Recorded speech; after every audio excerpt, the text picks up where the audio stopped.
Now I'll play and then you'll have to clap. So I'll tell you where to clap and then you have to follow me. So we'll interact through music first.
Thank you all for being such a wonderful audience.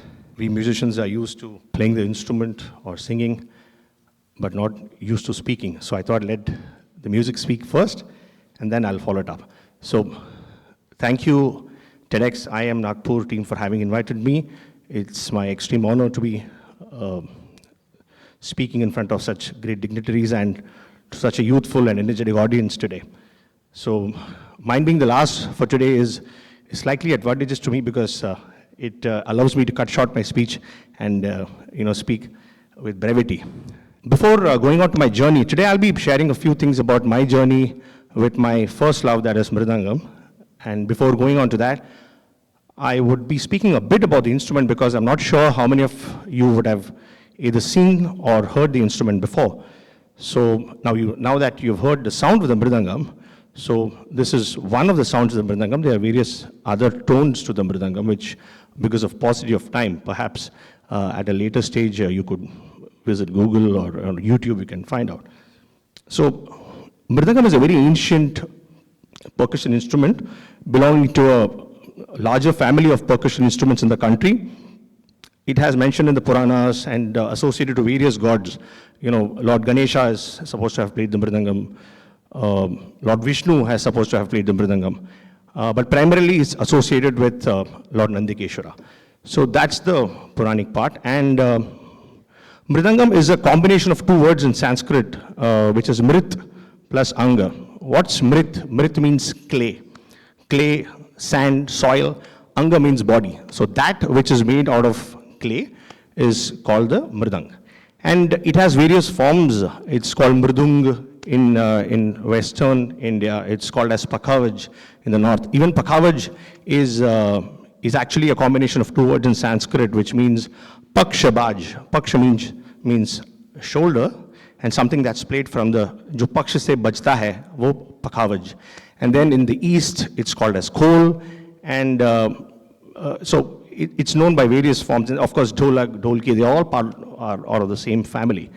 So the Mridangam, as we call it in the south, is largely a rhythmic support instrument for classical concerts. And in the last 200 years is what data is available. Of course, apart from the Puranas and the age-old history, what is available in terms of history is of perhaps 200 years. And you don't see clay. You don't see Mridangam being made of clay. It's largely of jackfruit wood. And there are two, as you can see, there are two sides to it. Both animal hides on each side, and before it they used to be stitched through leather straps, but then later replaced by nylon ropes. And the Mridangam that I performed on is something where it is the skins are attached with nut and bolt.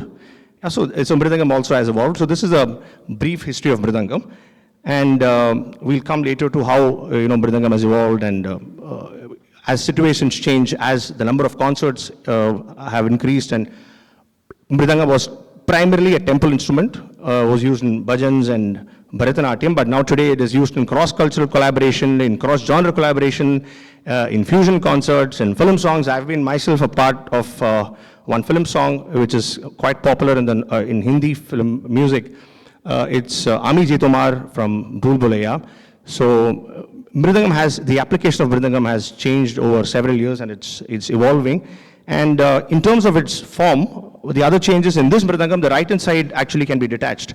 So it's in continuum. So what lies ahead is, as much as it is applicable to an individual, to a nation, to a company, it is also applicable perhaps to the instrument. So I'm not sure what lies ahead for Mridangam later. Perhaps, as somebody told me, your finger sounds can be captured and MIDI will automatically adjust the tone of the instrument. Possibly that's the future. So that's Mridangam in a nutshell for you all. Coming to my personal journey with music and Mridangam, I started learning at the age of 4. Perhaps my parents identified my predilection towards rhythm at a wedding function. And then I was put to training under my first guru, T.S. Nandakumar, at the age of 4. And since then the progress was a bit rapid because of my father's interest. The amount of interest that he took in my upcoming is ensured that I could catch the lessons fast. And over the years, of course, competitions happen, programs, and college fests. I've been through all that, college fests, competitions, and winning for the college, and then All India Radio audition, and all that happened. So gradually I started performing, and also parallelly, I had my academics. I did my bachelor's in commerce from NM College, Narsi Monji College of Commerce and Economics in Bombay. I followed up with a management degree from the Mumbai University, and post which, I, as usual, took up a job, and somewhere later, I shifted to Chennai, because Chennai is considered the mecca of Carnatic music. To put it very loosely, what Monaco is to F1 Grand Prix, Chennai is to Carnatic music. It's considered the mecca, and it's in Chennai that you get noticed as a classical music, especially a Carnatic musician. And as a percussionist, because all the top musicians stay there, all the great sabhas or the great venues are there in Chennai. So if you made it in Chennai, then you have made it. So with that dream, I shifted to Chennai. And then it took me 4 years to actually take it up as a profession, because my Guruji, I went to a second Guruji there, whose name is Padma Bhushan, who's T.V. Gopal Krishnan, is a Padma Bhushan awardee. He's a master par excellence in vocal music, instrumental music. He's a guru to Ilayaraja sir, to A.R. Rahman, to Shivmani, to many scores of students. So he told me, take 4 years. You're not yet there to be competing amongst the who's who. So I'll tell you when to take it up full time, then you can do it.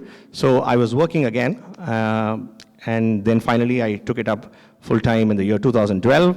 And since then, I've been performing, and thanks to this instrument and the power of music, it has taken me places across India and abroad, across various venues, college students, schools, thanks to Spik Mackey. I've heard that even in IIM Nagpur, there is Spik Mackey programs happen. So I've been part of several Spik Mackey tours, and it's been a great journey since then. That's again my journey in a nutshell.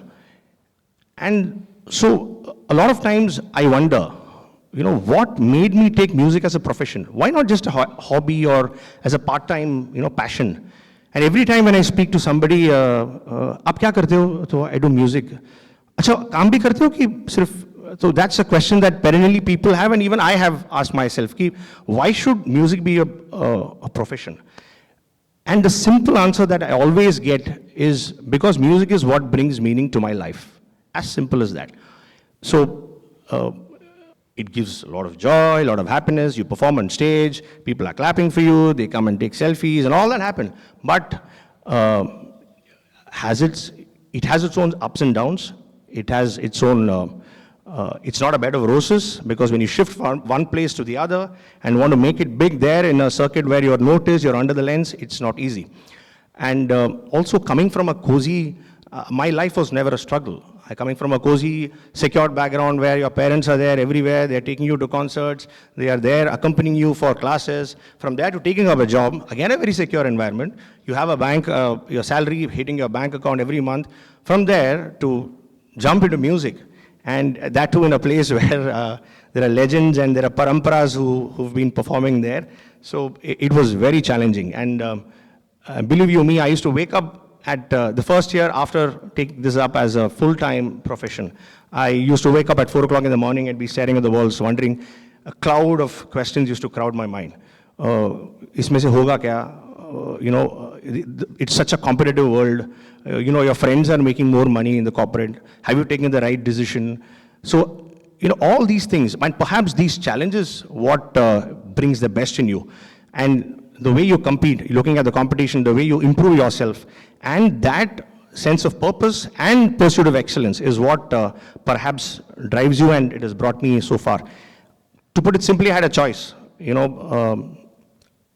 love what you do or do what you love, and I chose the latter. And the commitment, the passion for the art, sense of purpose, and all this ensures that a floodgate of opportunities opened. And in my case, it did, slowly but steadily. So if I have to take a leaf out of this journey and share with you all, is if you have, because there are a lot of young students here, if you have a passion, if you have an idea, if you have a vision, if you have a dream, whatever you have, pursue it with all your might, all your heart. Pagal ki tarah piche pad jao, become crazy. And one fine day, a lot of opportunities will open and you will end up, and there'll be a lot of ups and downs. This question of what lies ahead is a continuum. It's not of today.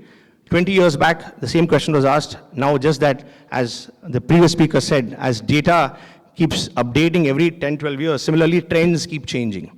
But trends will keep changing, but what lies ahead is a question that will keep coming, but that sense of purpose, belief in your idea, for me, belief in my craft is what will keep me going in the years to come, because I've not even come halfway in possibly my journey. And what lies ahead for me as a musician is the way music is heard is also changing.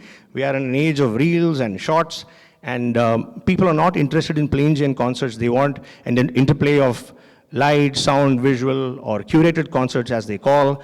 And there will be cross-genre, cross-cultural collaborations. There are so many things. Rap is included as part of classical music. There are jugalbandis happening, fusions happening.